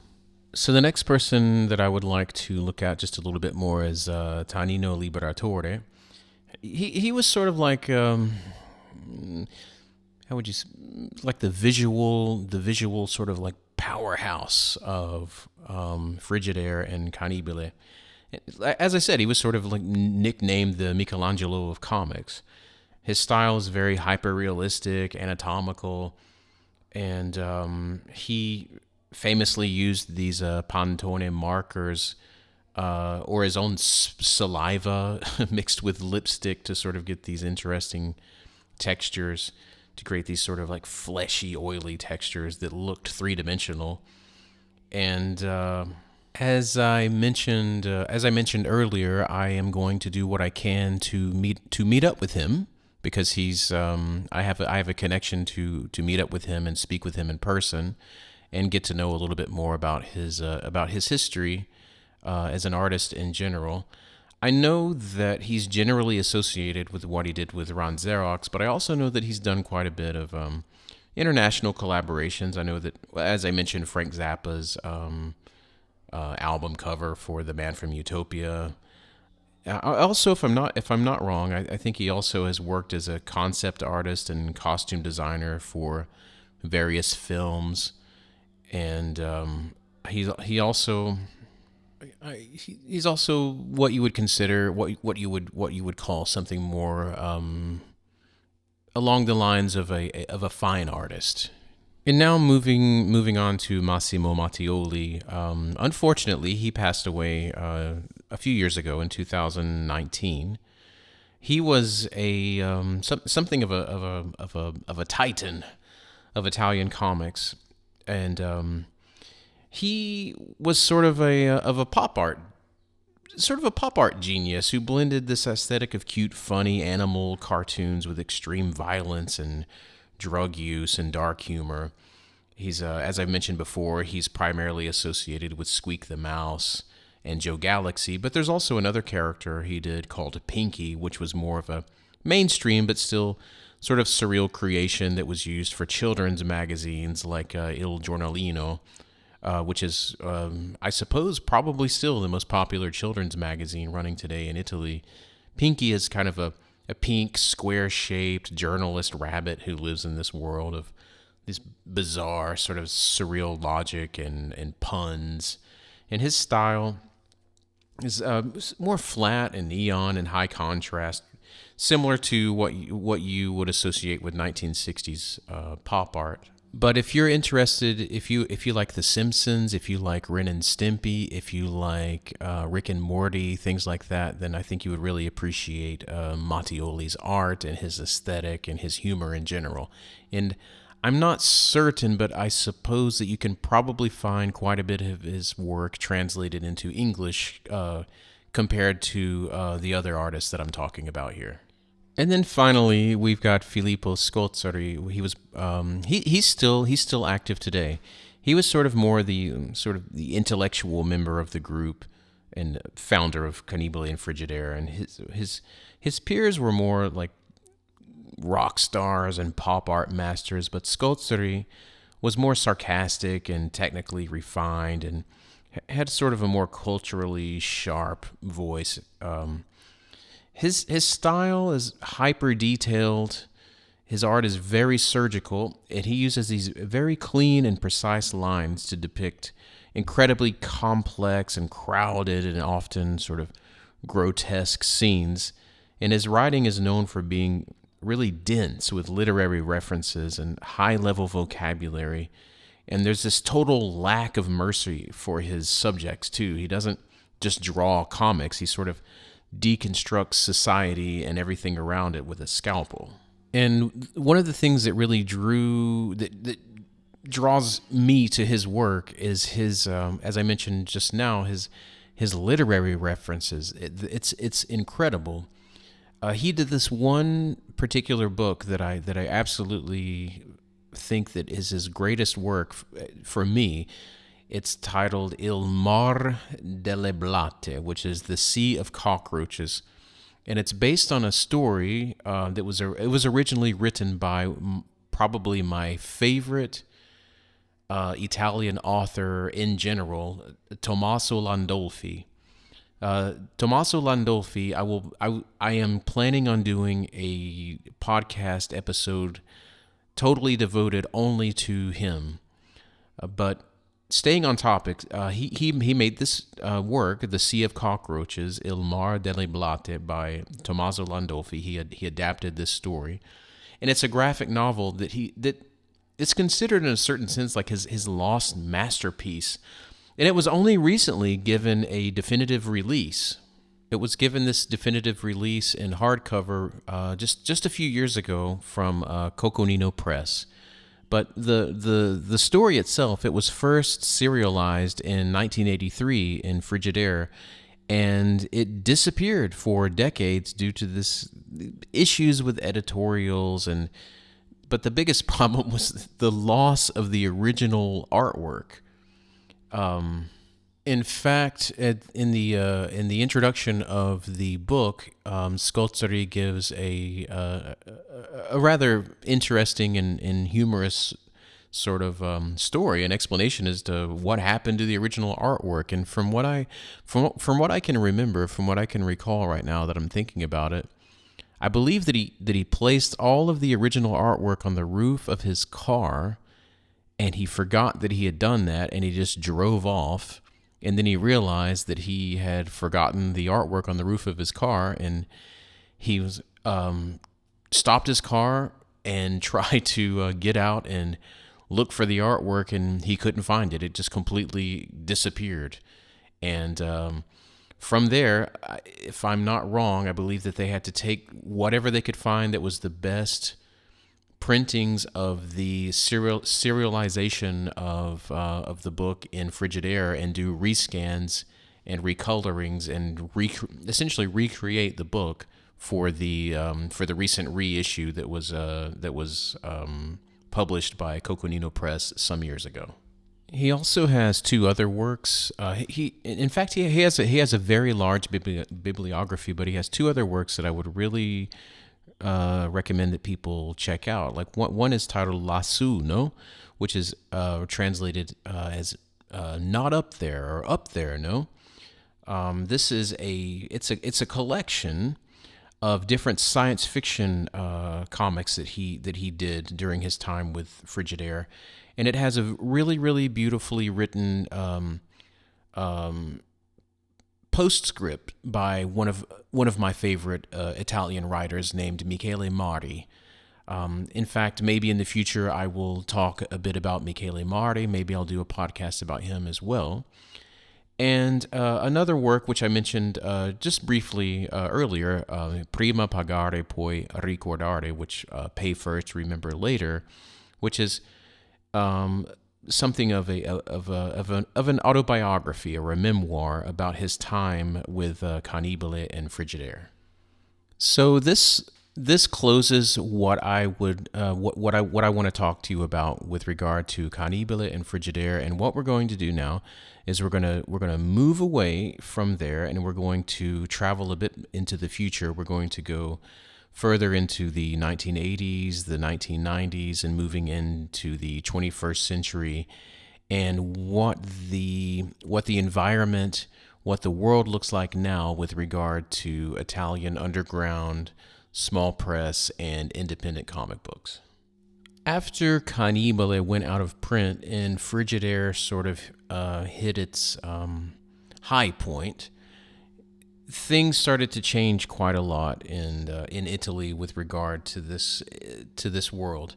It was sort of the 80s was a bit of a decade of transformation. This sort of more raw, heroin-fueled punk anger of the 1970s evolved into a little bit more of a polished new wave aesthetic, and there were small presses and independent collectives that began treating comics more as a form of high art, and also taking into consideration fashion And I suppose that I could say that the most important group to come out post Cannibale, post Frigidaire would be Valvoline, or Valvoline Motor Comics, Valvoline. And that was in sort of an avant-garde Italian comics collective group. They were founded in Bologna in 1983. And the group is it's celebrated for revolutionizing the medium by blending comics with pop art and fashion and design and architecture, and moving a bit beyond the political realism that was dominant in the 1970s. And the group consisted really of 6 core artists. There was Igort, or Igor Tuveri, which is his real name. Lorenzo Mattotti, Giorgio Carpentieri, Daniele Baroli, Jerry Kramsky, Marcello Giordi, and later even a lot of international artists like the American Charles Burns, and also later Massimo Mattioli from Frigidaire and Cannibale joined, or closely collaborated with the group. And their work first gained its largest audience, its major visibility, as a published, a specialized insert in the magazine Alter, and it was curated under the guidance of an editor named Oreste Del Buono. Now, this editor, Oreste Del Buono, even he merits his own podcast episode. He was instrumental in the history of Italian underground and independent and small press comics. But that's a story for another day. And the style of the Valvoline group, Valvoline, it's sort of embraced multidisciplinary art styles. Their stories often feature nonlinear narratives and these really bold graphic experimentation that was influenced by earlier movements of futurism and pop art, maybe a bit of Dada thrown into the mix from time to time. And it emerged sort of as this vibrant underground scene of the 1980s that was happening in Bologna in general. And it bridged the gap between high art and low art, or low commercial culture. And I would say within this group, there were maybe 5 rather important releases, with Fuochi, or Fires, by Lorenzo Mattotti from 1984, maybe the group's masterwork. Maybe this is the group's most important work. It was used. It used really expressive color and light to break away from traditional comic line art, and it influenced global illustration in that time period. In fact, Lorenzo Mattotti won a Eisner Award, but that would be later in 2003 for a graphic novel that he did on Dr. Jekyll and Mr. Hyde. But Lorenzo Mattotti from this group he is an artist that you have probably seen his work without really realizing it. His illustrations have been published in Cosmopolitan, Vogue, The New Yorker, Le Monde, Vanity Fair. I would say among the group, he's probably the one that has been the most visible internationally.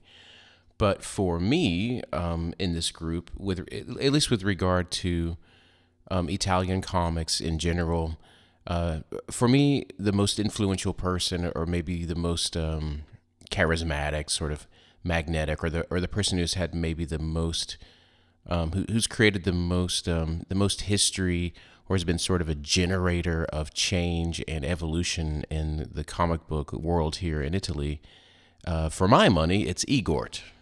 But as I was saying, the core works are maybe Fuochi, Fires by Lorenzo Mattotti, as I just mentioned, Polsi Sottili, Slender Wrists by Giorgio Carpentieri, Doctor Nefasto by Jerry Kramsky, Sinfonia a Bombay, or Bombay Symphony by Igort, and Cuor di Limone, or Lemon Heart by Marcello Giordi.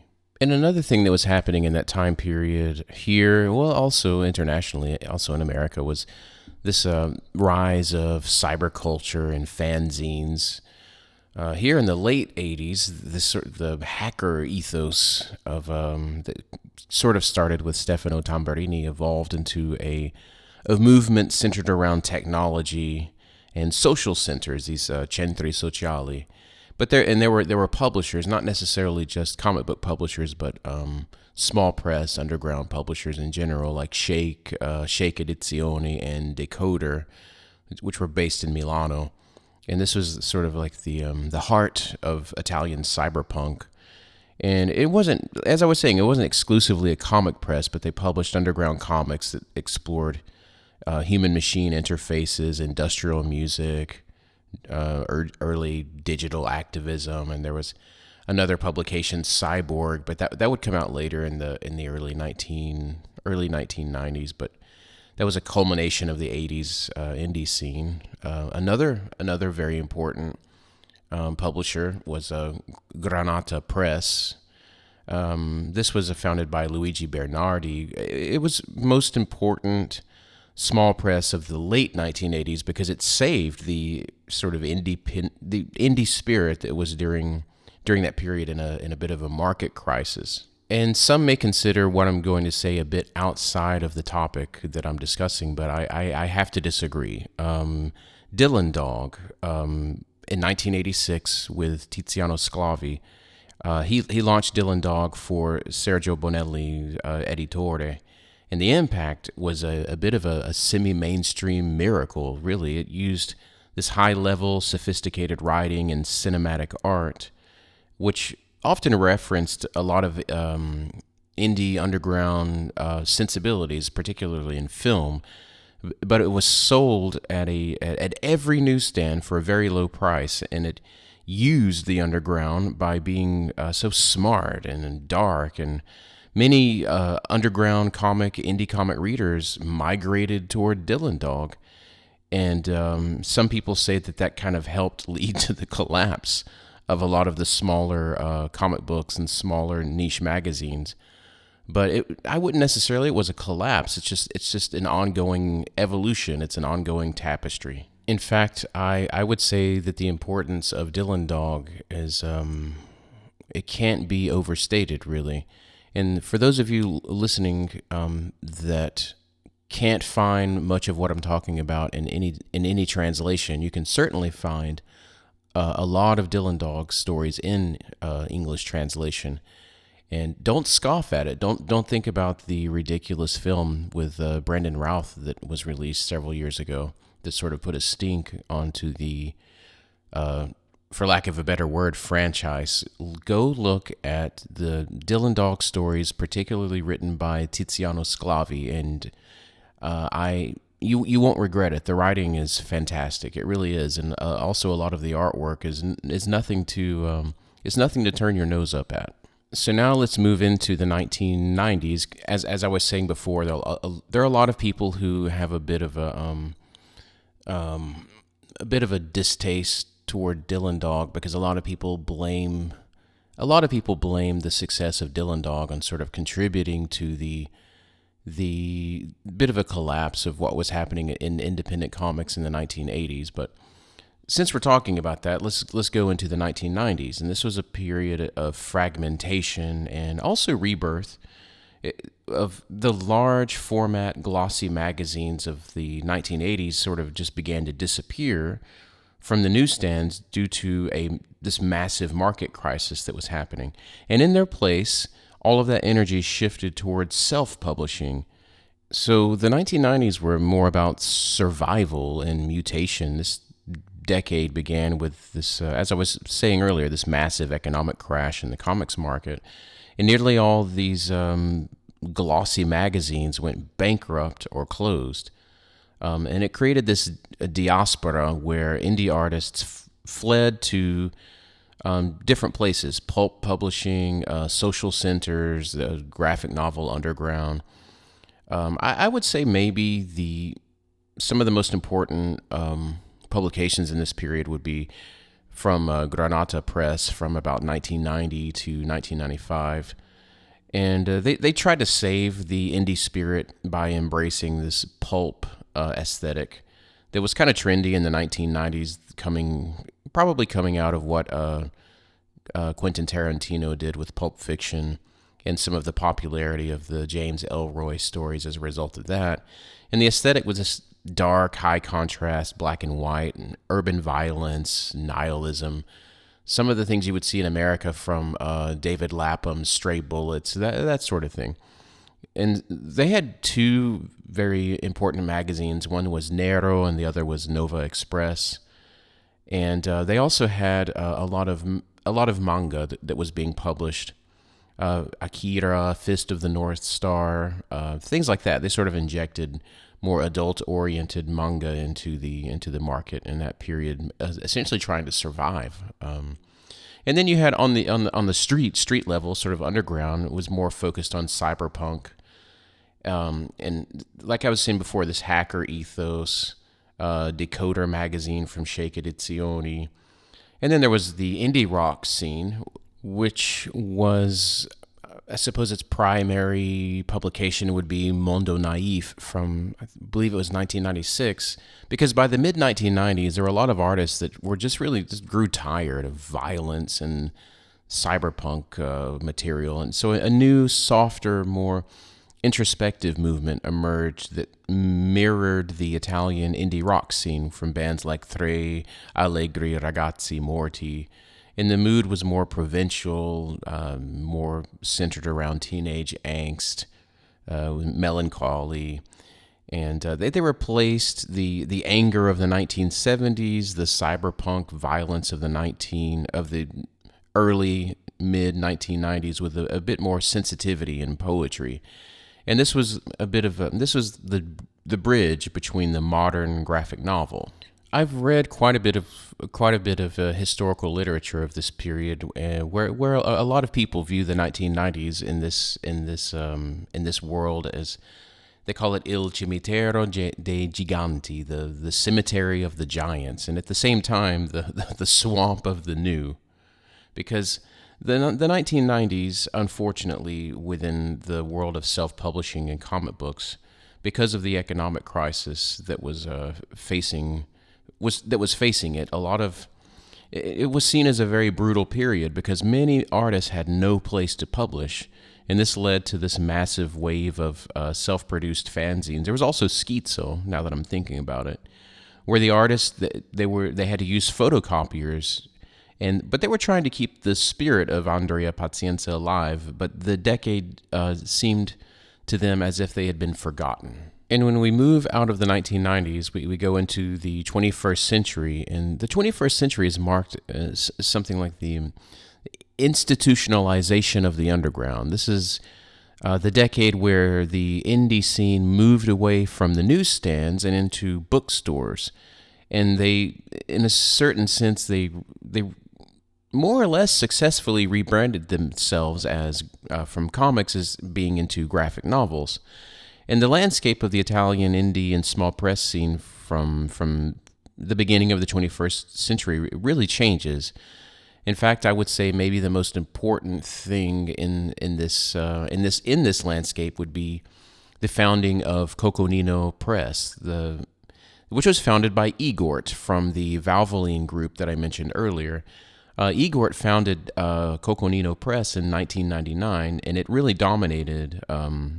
It's still to this day. It's one of the most important, if not the most important, publisher of indie small press comics. That they apply this high production value to art books, to comics, and they also import a lot of master comic book artists like Jiro Taniguchi and even the American Chris Ware.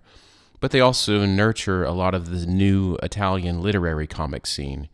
They published GP, for example, Gian Alfonso Pacinotti, known as GP. He became the face of the 2000s indie scene in a certain sense. His work, like Notes for a War Story, used this really delicate watercolors to tell these really gritty provincial stories to a lost youth. And he was the first cartoonist to be nominated for major Italian literary prizes, for example, like the Strega Prize. And And there's also Bow Publishing. If I'm going to be mentioning Coconino Press, I should probably also mention Bow Publishing. It's maybe the leading graphic novel publisher in Italy. It was founded in Milano in 2009, and even its mission was to move comics from the dying newsstand market and into general bookstores, and also treating them as high quality literature. I suppose that its Bow Publishing's success can be mostly attributed to its link to Zero Calcare, the very famous Italian graphic novel artist or comic book artist that's here. I suppose, I'm not sure, but Zero Calcare probably has a bit of notoriety in the United States as well, in an English-speaking public. He had his big break. It was after he self-published his book, The Prophecy of the Armadillo, and it made a lot of sales records. In Bow Publishing, they also publish a lot of work from Alan Moore, Jeff Smith from Bone, Brian K. Vaughan, Terry Moore. But their publishing goes beyond Zero Calcare also. But I think they also publish some manga as well. And yes, I really appreciate everything that Coconino Press is doing in particular. There are a lot of things in the Bow publishing catalog that I also really enjoy, but what I am most interested in, and what really sort of inspires me and grabs me the most, is the much more underground scene that's happening here. For example, there's one magazine called Capek Magazine.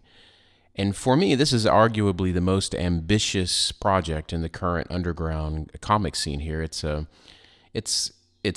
massive. It's satirical.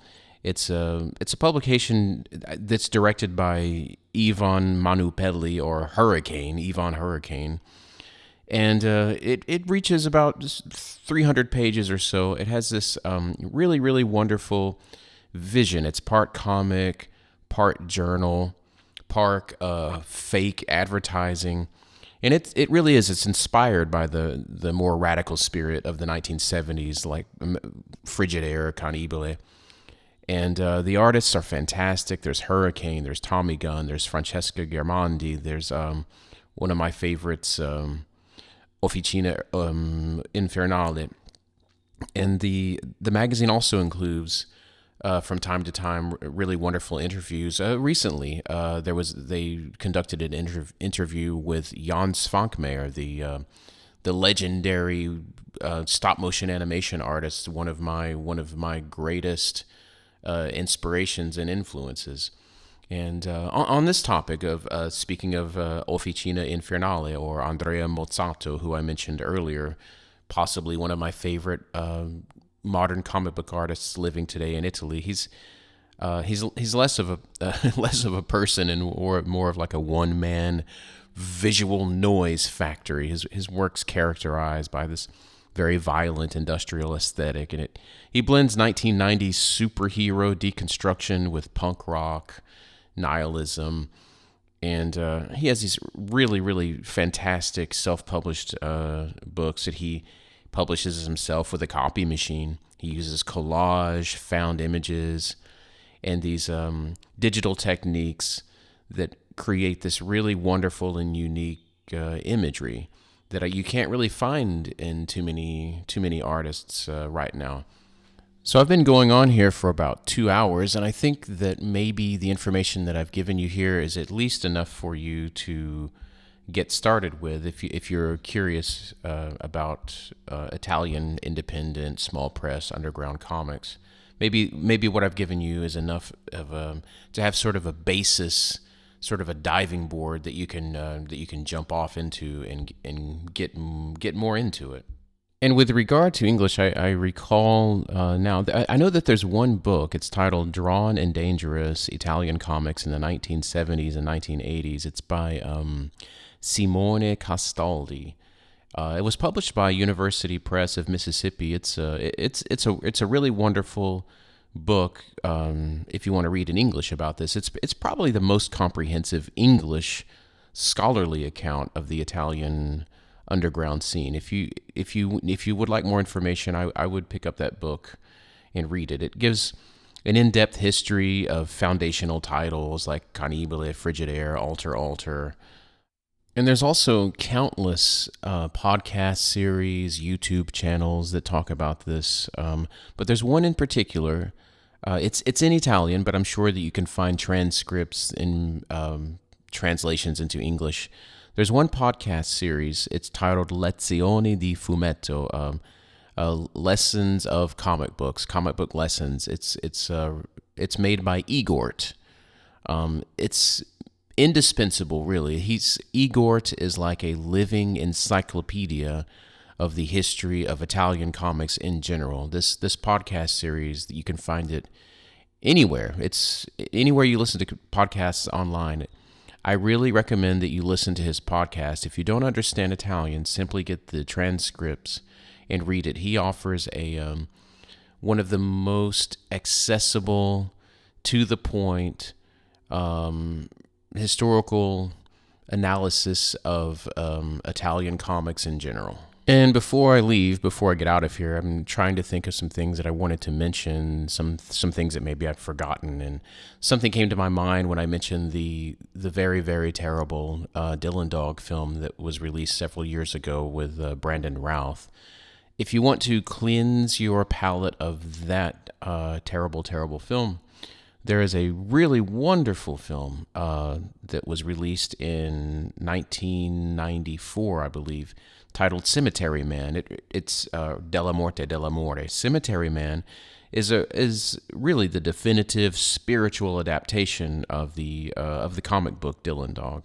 It's not a direct adaptation of a specific comic issue, but it's linked to Dylan Dog universe through its creator, its visual style, and its lead actor.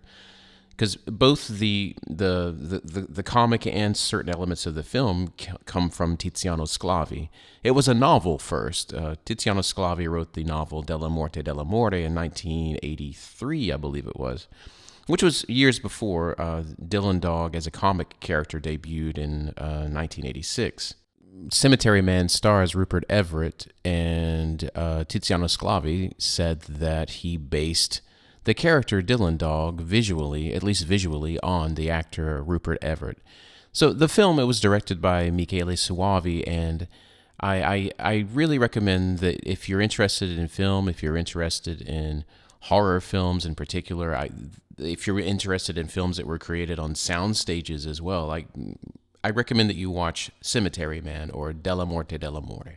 And I won't get into it now because this has been going on quite a bit long, but going back and rereading these things and sort of looking back and sort of tracing different lines through history, I realize that a lot of this stuff probably created or led up to a lot of the modern philosophy that we've seen and that we're seeing now, like the things from Deleuze, Guattari and the Inhuman, Nick Land, Curtis Yarvin, The Birth of Accelerationism, the Cybernetic Culture Research Unit, the CCRU. A lot of these comics, a lot of this stuff probably served in a certain way to fuel a lot of this philosophy, for better or for worse. And but it's interesting to do a little bit of a historical cultural dive into the origins of modernity and see where it goes and see where it's taken us and see where we are now.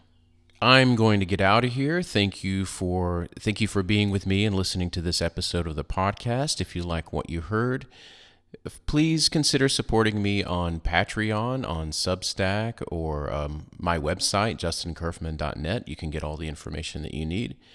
And I will be looking forward to making the third episode for you. And keep listening. Stay in touch. Goodbye.